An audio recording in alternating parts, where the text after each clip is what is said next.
আসসালামু আলাইকুম। লাউ শাককে একবার এভাবে ভাজি করে দেখুন, গরম ভাতের সাথে খেতে একদম অমৃতের মতো মনে হবে।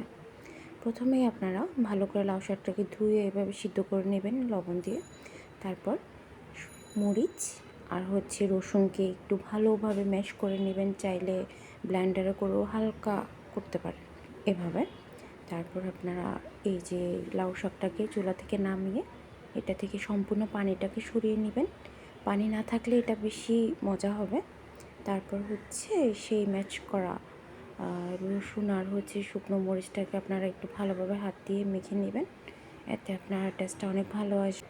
তারপর চুলায় একটা কড়াই বসিয়ে কড়াইয়ে তেল দিয়ে দিবেন।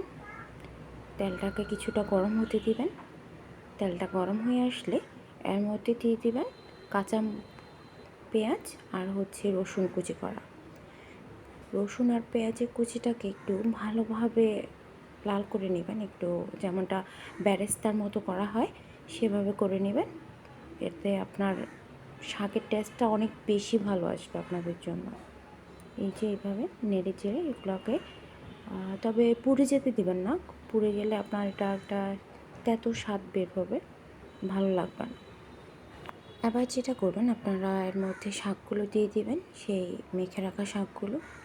দেখুন দেখতে কি অসাধারণ সুন্দর লাগছে।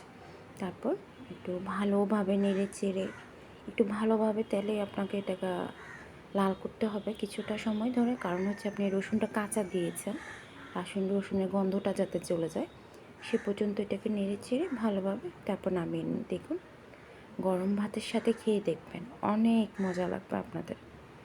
ধন্যবাদ সবাইকে।